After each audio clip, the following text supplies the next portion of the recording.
The Carolina Panthers are entering a stretch of winnable games. Can they finally get it done at home against the Houston Texans? I'll give you my keys to victory right here on Locked On Panthers. You are Locked On Panthers, your daily Carolina Panthers podcast. Part of the Locked On Podcast Network.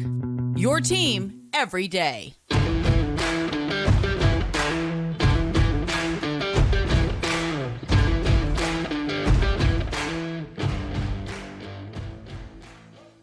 Welcome into another edition of the Locked On Panthers podcast, a part of the Locked On Podcast Network. I'm your host, as always, Julian Council, talking Carolina Panthers with you every Monday, Tuesday, Wednesday, Thursday, and Friday. Your team every day. That's our motto here on the Locked On Podcast Network. Subscribe or follow the show for free over on YouTube or wherever you listen to your favorite podcast. And be sure to follow me, Julian Council, on Twitter at Julian Council, where every single Wednesday here on the show for the rest of the regular season, I'll be answering your weekly Wednesday mailbag questions either at me or DM me to get a question in for next week's edition of the weekly Wednesday mailbag right here on Locked On Panthers. This episode of Locked On Panthers is brought to you by Prize Picks. It's the easiest and most exciting way to play daily fantasy sports. Go to prizepicks.com/LockedOnNFL and use code all in lowercase LockedOnNFL for your first deposit match up to $100. The Carolina Panthers come off of their Week 7 bye at 0-6, but they have an opportunity starting on Sunday down the street from me at Bank of America Stadium against the 3-3 Houston Texans to start to win some football games. This is the entire point of what they do as professionals. They play football, a child's game where they're making a lot of money, living a lifelong dream, and they're not going out there each and every Sunday, the occasional Monday and Thursday, and maybe a Saturday later on this season to lose. No one is more upset about the 0-6 start than the men in that locker room. The 53 on the active, the 69 overall in the practice squad, and each and every one that's come in and out of that door over on 800 South Main Street since the season started. No one feels worse about it than the coaching staff, than the players, and the general manager, the front office, than those guys. But yes, you as a Panther fan has every right to feel upset and honestly cheated by what you've seen. This was a season where there were thoughts of, okay, NFC South, wide open. The Saints, okay, they got Derek Carr, whatever. Maybe they're favorites, but it's not like that's an overwhelming hill you can't climb. And then you look at Atlanta, okay, we'll see what that looks like. And then Baker Mayfield down in Tampa Bay. We saw how that worked out for Baker last year here in Carolina, even though I thought it'd be better, and so far has been better.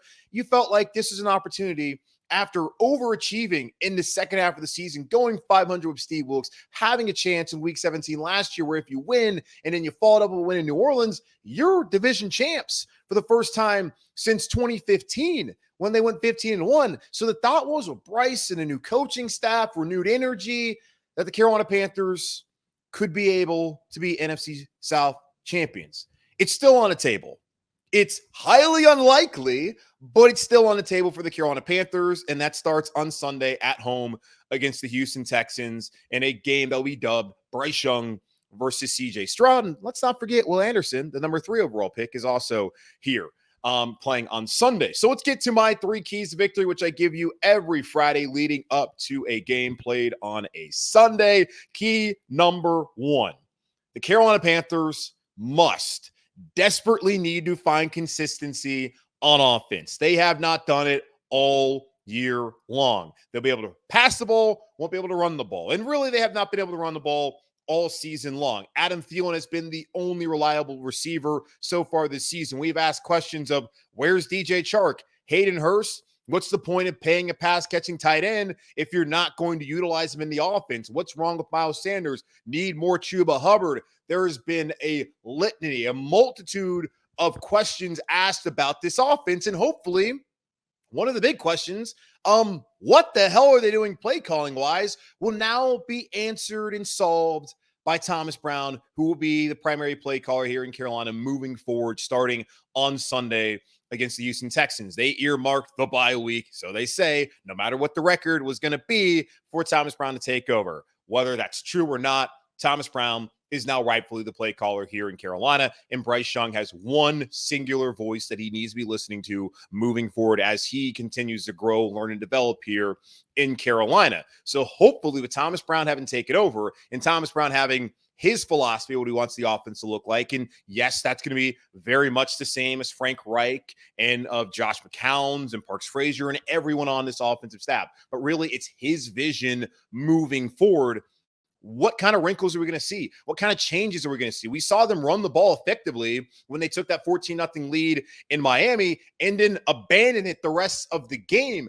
Is he a former running back at the University of Georgia? Big weekend for them, by the way. Is he going to then now start to rely on the running backs more? You have him as a former running back. You have Deuce Staley as a former running back as the assistant head coach in Carolina. They have to find some sort of consistency and some sort of balance offensively moving forward. And you look at Bryce Young, he has started to play better football since missing that week 3 game on the road in Seattle. Mysteriously, if you're a conspiracy theorist, Bryce Young has completed 65.77% of his passes for 688 yards, 4 touchdowns, 2 interceptions, has a lost fumble in there as well against the Vikings, and has a 86.5 rating. He gets better each and every week. And now with Thomas Brown being the guy with him as his OC officially now since he calls the plays, hopefully Bryce can stay comfortable. They talk about simplifying things and making it easier for Bryce Young. Let's hope with the more experience and now with Thomas Brown and the performances that he's had leading up to this week and after coming out the bye, that Bryce Young will look the best he has all season long, because he definitely needs to avoid the narratives that we'll get into later after Sunday. Austin Corbett also coming back. That should help hopefully stabilize the offensive line. Not quite sure what they're going to do at left guard. I'm sure we won't really find out until Sunday. Frank Reich speaks to the media on Friday. He'll give some clarity on some injury report stuff that we're going to go over here momentarily, but he'll give more clarity on what's going on with the left guard. Chandler Zavala has been a full participant. Great news. But is he going to be the starting left guard? Is it going to be Cade Mays? Is it going to be Calvin Throckmorton? Either way, the right guard spot, no longer a turnstile that Austin Corbett is back here in Carolina. That should help Bradley Bozeman. That should help Taylor Moton. It should help the entirety of the offensive line unit and offensive unit as a whole moving forward. And we'll see if there can be more involvement from guys outside of Adam Thielen, and if Miles Sanders maybe can be back healthy after having the bye week and being a full participant in practice this past week. So we'll see what that looks like moving forward. Number 2, they got to get after CJ Stroud. The Panthers have 14 sacks on the season. Last time out had a big fat goose egg, 1 quarterback hit, and 31 dropbacks for Tua Tagovailoa and the Miami Dolphins. That's just unacceptable on every level at this level of football. When you have a premier pass rusher in Brian Burns who wants to be paid very handsomely to not make an impact and have no one else on the roster make an impact and getting after the passer and getting pressure on what's been one of the best quarterbacks in the league so far and the most dynamic offense in the league, you have to be able to do it. And they weren't able to do it last time. The Texans so far have only allowed 13 sacks on the season. It's been interesting because it's been pretty boom or bust for the Houston Texans. CJ Stroud's been kept clean in 3 of their games so far. And in the others, he was sacked 5 times by the Ravens in week 1, 6 times by the Colts in week 2, twice last time out in week 6 against the Saints in a win. It's, again, been boom or bust. So 11 of the sacks have occurred in week 1 and 2. The Carolina Panthers had a sack. They had 4 in the net 2 the rest of the way. The first time they did not record a sack this season was against Miami Dolphins the last time out. They have to be able to get pressure on CJ Stroud. Like Bryce, he's a rookie. He's prone to make mistakes if you can get some pressure on him. And credit to him, facing the kind of pressure he faced in week 1 and week 2, at least looking at it on paper. I can't imagine how many pressures he actually faced. He was able to take care of the football. He has not made a lot of mistakes so far this season. But let's make that happen this weekend if you're the Carolina Panthers defense that's been banged up in the secondary. Well, as far as the edge rushers go, Justin Houston's out there. Brian Burns, now there's some question about his availability. Find a way to get after CJ Stroud and force him into some mistakes. And number 3, be aggressive, man.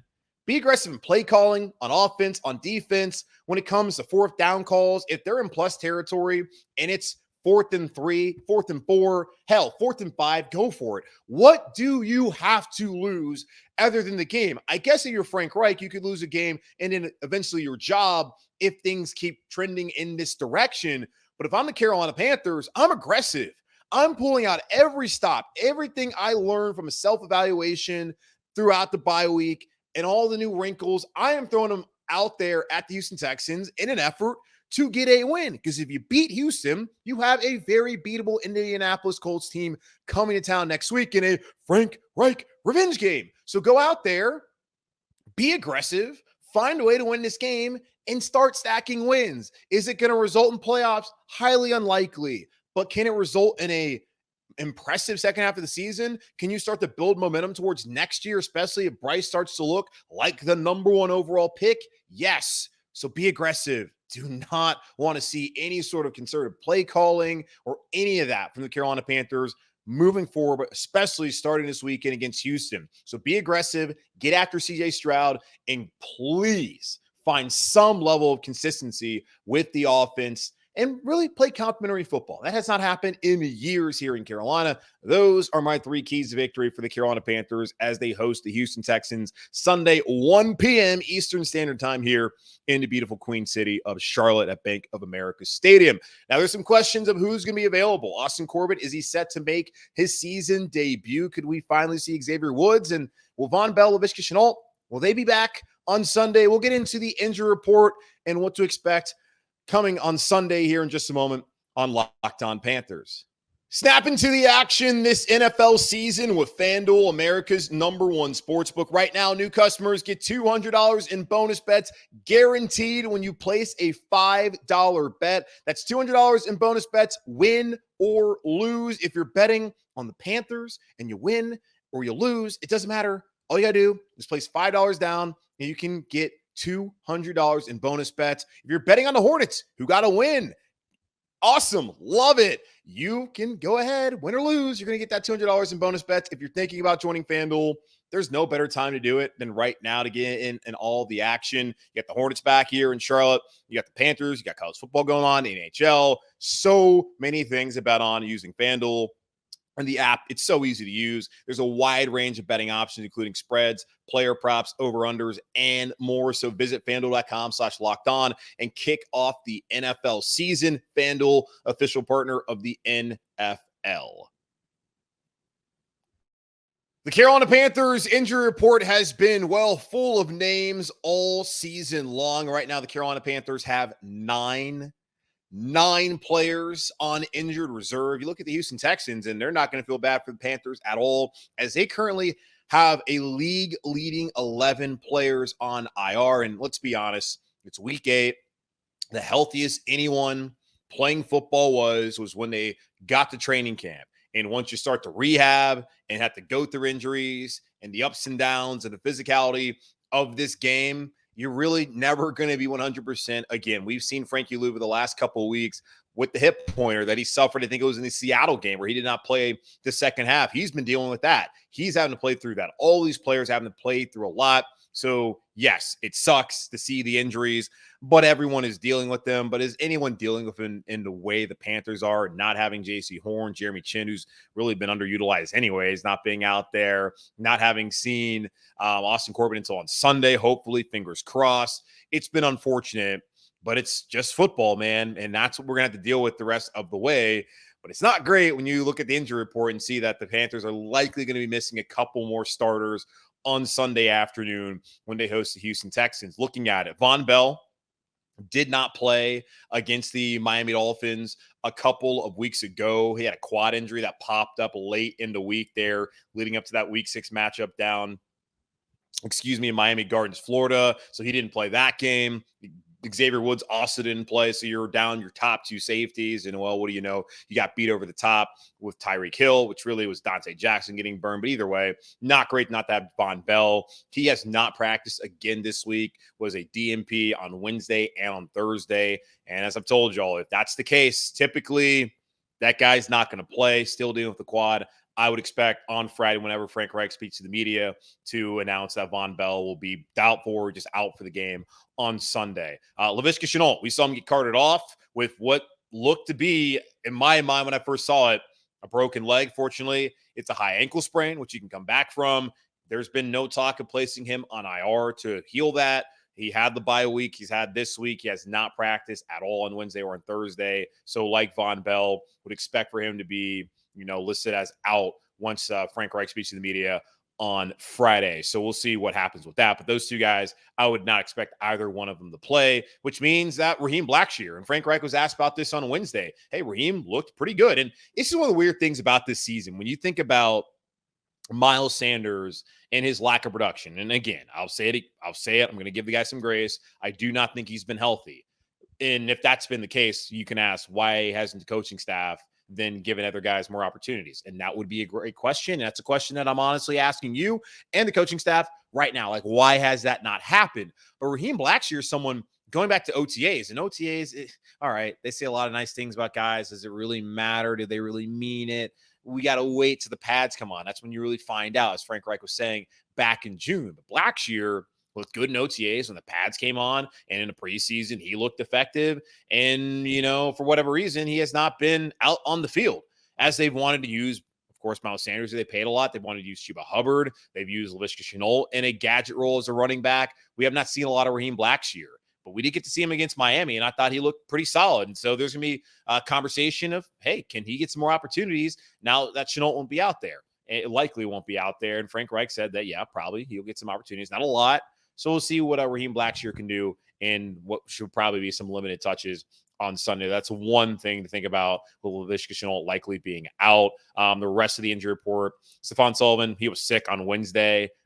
He was full participant on Thursday. That's important. The Panthers have two of their tight ends, Gio Ritchie and Ian Thomas, currently on IR. The only tight end that has not been on IR, I guess it's two of them. It's been Hayden Hurst and it's been Tommy Trimble, who should have an increased role this week. They signed Jordan Matthews, the former wide receiver out of Vanderbilt, who spent time in Philadelphia as a wide receiver with Frank Reich. He's now a tight end, so he's on the practice squad. Maybe there's an elevation there. He did work out with the team earlier on this season, didn't get signed then. Now he's here. We'll see what transpires with that as far as if he gets to be elevated. But Stephon Sullivan looks like he'll be ready to go, so they probably don't really need to do that. Austin Corbett limited on Wednesday and Thursday. Of course, with that knee, he's active. Does not mean that he will play. My guess is that he would. Well, they had to activate him by Wednesday. So it does not necessarily mean that he will play, but I do think that it's possible. I'm not ready to say that it's going to happen. Well, I basically have been saying it's going to happen, but we'll have to wait to hear from Frank Reich officially whether he will play on Sunday. Frankie Louvu been limited with that hip. That's been the case the last couple of weeks. I'm not really concerned about that. I just think it's one of those things where, hey, there's no reason to put him out there and to re-injure that. And Taylor Moton was limited with a knee. That's been kind of the case a lot of weeks this year, and then rested on Thursday. Xavier Woods limited on Wednesday and Thursday out there in pads in the red jersey with the hamstring injury that he suffered back in Seattle in the first half and missed the last 3 games leading into the bye. I think that he'll probably be back out there on Sunday. And then Miles Sanders, full participant on Wednesday and Thursday with the shoulder that caused him to miss the game in Miami. Calvin Throckmorton, full participant on Wednesday and Thursday with the calf. Chandler Zavala, full participant on Wednesday and Thursday with the neck that caused him to be carted off. Scary situation there in Detroit a couple weeks ago. And then this is interesting. Brian Burns, he popped up late on the injury report with like an ankle right before, I'm not sure it was the Dolphins game or the Detroit Lions game, but it was late in the week. He ended up playing. He was limited on Thursday of an elbow. I'm not sure what the deal is with that. We'll find out more again on Friday when Frank Reich talks to the media. My hope, of course, is that he's good to go, because one of my keys to victory is getting after CJ Stroud. It can be difficult to do that without your best pass rusher and your best player in Brian Burns. So we'll see what the deal is with that, as he was limited on Thursday of an elbow. And the Panthers will have a walkthrough on Friday, and we'll find out more again when Frank Reich speaks to the media. This matchup, it's going to be about Bryce Young and CJ Stroud. Not really. There's, a bunch of players are going to be out there playing and fighting and who can help elevate those two quarterbacks. But we know that's the key storyline. Did the Panthers make a mistake by taking Bryce Young? Did they make a mistake by not hiring D'Amico Ryans? All these narratives and storylines that are going to be at play, win or lose for the Carolina Panthers leading up to it. We'll talk more about those narratives and what things could look like here in Carolina if they do fall to 0-7. Talk about that here in just a moment on Locked On Panthers. I don't always play fantasy, but when I do, I go over to Prize Picks. Prize Picks is the most fun you'll have, winning up to 25 times your money this football season. You just select 2 or more players, pick more or less on their projected stats, and place your entry. Test your skills on Prize Picks this football season. It's the most exciting way to play daily fantasy sports. If you have the skills, you can turn $10 into $250 with just a few taps. Prize Picks is really simple to play. You can make your picks and submit your entry in less than 60 seconds, y'all. It's that simple. Quick withdrawals, easy gameplay, and an enormous selection of players and stat types are what make PrizePicks the #1 daily fantasy sports app in America. Go to prizepicks.com/LockedOnNFL and use code LockedOnNFL for a first deposit match up to $100. That's prizepicks.com/LockedOnNFL and use code LockedOnNFL for a first deposit match up to $100. And game day, it's around the corner. And when game day is here, you guys still need to go over there to DoorDash. Whenever the game clock stops, that's time to order in with DoorDash. Order pizza, wings, soda, burgers, or even just buns on DoorDash and get it all delivered without missing the game. And the perfect place to do that is right down the street from me in my neighborhood of Elizabeth, Hawthorne Pizza. It's amazing. Go get the wings, go get the pizza, and, soda, burgers, everything you need. You can get right there at Hawthorne's by using the DoorDash app. Score football season's best deals on groceries, restaurants, retail, and more. All your favorite restaurants and stores, from retail to grocery, are on the app, so you can shop everything you need to get game day ready. Stock up on your favorite appetizers and order all your tailgate gear on DoorDash. Then get ready to watch your team win, which I think they're going to do on Sunday. Get 50% off up to a $10 value when you spend $15 or more on your first order when you download the DoorDash app and enter code LOCKED23. Subject to change. Terms apply. That's 50% off up to a $10 value when you spend $15 or more on your first order when you download the DoorDash app and enter code LOCKED23. Subject to change. Terms apply. Back before the NFL schedule came out, I felt like Panthers-Texans would be the ideal Week 1 matchup. Why not? You got the #1 overall pick in Bryce Young versus the #2 overall pick in CJ Stroud. You have Frank Reich 2.0 coming to Carolina, where he was the first quarterback in franchise history to start a game. Dom Capers is here. The storylines, they were pretty ripe.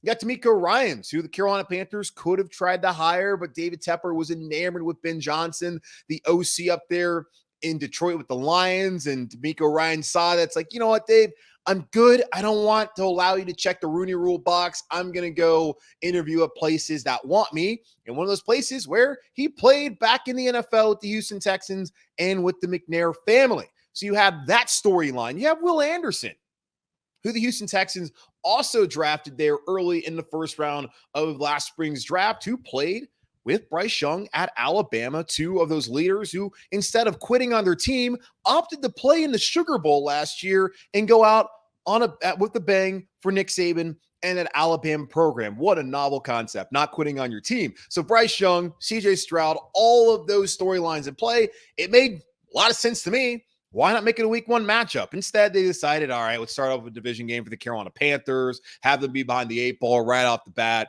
and then let's get the Week 8, where the Panthers are 0-6 and the Texans are 3-3, and no one in the NFL gives a rip about this game. But had it been Week 1, and I understand the NFL is like, oh, well, you run the risk of it being Davis Mills, I guess, if he's still there in Houston, and then Andy Dalton. Come on. You know how the league works nowadays, NFL schedule makers. You know that you have a finite amount of time to find your quarterback. And if your first round pick, yes, there may be the 5th-year option, but you really got 3 years to prove yourself. So you knew that Houston, their best option was going to be CJ Stroud. And Carolina, their best option was going to be Bryce Young. Even though I know there's people out there debating Andy Dalton is, but we're not going to get into that discussion. Why not put this in Week 1? But they didn't do it. But still, the narratives are still alive for the Carolina Panthers and the Houston Texans, and this matchup that, pits Bryce Young versus CJ Stroud, 2 California guys who spoke very highly of each other leading up to the draft and leading up to this game on Sunday. And it's so cool to have guys who grew up together, as quarterbacks in California go to two massive programs, the Ohio State University and down at Alabama, not staying, in Southern California to play at USC or anything. Way to go. Not even important, but it's cool to see that. And for them to not really kind of buy into the storylines. And Frank Reich, he was asked point blank. I think it was Steve Reed of the Associated Press asked him, hey, do you think you made a mistake by not drafting CJ Stroud? And that goes back to what I talked about earlier this week about this potentially being a referendum on Frank Reich, Bryce Young, Scott Fitterer, David Tepper, and the entirety of the Carolina Panthers organization. If they lose this game, it's coming. People are going to say, they got the wrong quarterback because Bryce Young's already an anomaly. You watch him out there and he does look small. Let's just be honest. He does. But when given an opportunity, I think Bryce Young has been able to make some good plays. And if he had more than just Adam Thielen, I think that this offense would look better. But that has not been the case for Bryce Young. And we talked to Cody Davis yesterday of the Locked On Texans, and he was asking about, did they not put enough around Bryce? It's like, well, they did a lot of the same things the Houston Texans did by going out and getting some veterans. And things just haven't worked out. Now, the Texans clearly have better tackles in Titus Howard and in Laramie Tunsil. They've been able to protect CJ Stroud better the last couple of weeks than Panthers have protected Bryce Young, but that's been, of course, due to injuries. But the Texans have also had their own injuries. They got a Dalton Schultz, where the Panthers got a Hayden Hurst, who has not really made much of an impact. The Texans haven't run the football well. The Panthers haven't really run the football well. I guess the only real difference is they have a young receiver who CJ Stroud's going to rely on moving forward. And their defense has also been pretty good.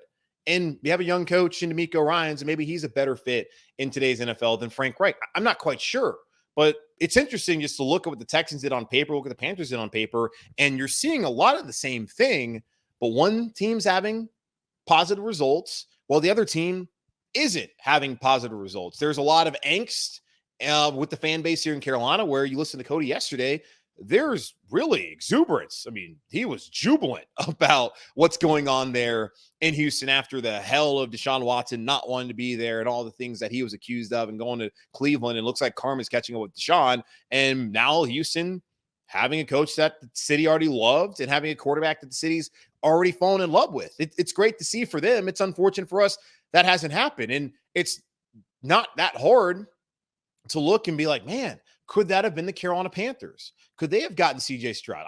Yes, they could have. They had the number one pick. Could they have hired D'Amico Ryans? Yes, they could have. They had the opportunity to do that. But David Tepper had his eyes on an offensive coach. Also wouldn't have made a lot of sense to bring in D'Amico Ryans when you already had Steve Wilks in here. We're talking about defensive coach. There we go. You already have Steve Wilks. You're talking about NFL experience, or you already have Steve Wilks. You're talking about a minority coach, black coach, just to be frank. You got Steve Wilks here. So he obviously wasn't interested in doing that. And now you're sitting here at 0-6. So I said on Monday, or whenever the hell it was, Tuesday, that to me, this really should not be a referendum on Bryce. I think it's too early. There's too many things that are bleeped up around him for me to sit here and be like, oh yeah, Bryce Young, he's not it. And it's going to be game 7 and really game 6 of his career. So I just think it's a little bit too early. And same thing with CJ Stroud. Time will tell whether the Panthers made the right decision with those quarterbacks. Like, we will find out eventually. And the same thing goes with Anthony Richardson. And I see Will Levis is getting start on Sunday. And I've said to a lesser extent Will Levis, but considering he was considered to be a first-round prospect, I'll throw him in there and we'll see how that works out. But really, any quarterback who has success coming out of the draft class, they look better than Bryce Young, there are always going to be the conversations, even though revisionist history will then lead you to believe, oh, they should have been a first-round pick. Like, look at Brock Purdy. It's like, wow, how did all these teams pass on Brock Purdy? Every team did, including the 49ers multiple times until they didn't. So that's something that we figured out down the line. I'm willing to give it until 25, y'all. And I know that, that's way too late. I'm willing to give it some time to see. I mean, maybe even next year in 24 we'll know. I'm willing to give it some time when it comes to that. Now, as far as like Scott Fitterer, if the open secret in the league is that the owner wanted Bryce Young, what the hell is the GM supposed to do? I think when you look at what he put around Bryce and how that hasn't worked out, I think a lot of that's on Scott Fitterer. I think also a lot of it's on Frank Reich, the coaching staff, who wanted DJ Chark, they wanted Mingo, and they probably wanted Thielen. A lot of it's on them as well. It's an organizational thing. And that's when I come back to this being a referendum on not just the individuals, but the organization, depending on how things go on Sunday. And that would be if they lose. And with Frank Reich, if he goes 0-7, It's hard. It's impossible, I feel like, to not sit here and be like, damn, why didn't they hire Shane Steichen? Why didn't they bring in D'Amico Ryans and actually make him feel like he had an opportunity for this job? Why didn't they hire Jerry Overo or Thomas Brown? Why did they go with Frank Reich? When you're seeing the younger coaches have success while the older experienced coaches, Sean Payton and Frank Reich, aren't having success so far this NFL season. It would be so difficult not to think that way. And honestly, I would probably feel that way as well. So really, it would be a referendum on him. But if anything, it should be on David Tepper, because this is a David Tepper production. You saw David Tepper FC go get their, I almost curse, get it handed to him in the playoffs, in quotes, which it wasn't, on Wednesday evening. Like everything David Tepper's touched in Charlotte has just been awful. He has the opposite of the Midas touch so far. It has been constant losing, constant embarrassment. And he says he's pissed off every time they lose. Well, look at the fan base. Listen to them and their concerns as you have made mistake after mistake after mistake. And all a loss would do is potentially magnify yet another mistake that you made. Now with Bryce, still only time will tell.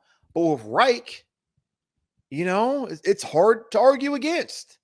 So we'll see how it plays out on Sunday. It's more than just Bryce versus CJ, but I'm just understanding like the way that people work and how this 24/7, 365, 366 next year in a leap year sports media take cycle works, where there has to be an opinion on everything. And there is never time for nuance and waiting to see what happens. All now. You got to give me this take now. Like I turned on the TV and I was at the barbershop on Thursday morning, and there's Dan Orlovsky, who was out here talking about Sam Darnold the last couple of years in Carolina, who's going to be great, and yada, yada, yada, saying that he's the best quarterback that Kyle Shanahan has had since Matt Ryan. And it's just like, why? Why do we do that? Why is that necessary? But that's what's going to come if the Carolina Panthers lose this game on Sunday. So for my mental health, and I feel like just for the well-being of the organization and for vibes, good vibes, the Carolina Panthers and Bryce Young need to go out there and win this game on Sunday against Houston. Please, God, do it. All right, that's going to wrap up this edition of the Locked On Panthers podcast, part of the Locked On Podcast Network, hosted again by yours truly, Julian Council. Again, y'all subscribe or follow the show for free over on YouTube or wherever you listen to your favorite podcast.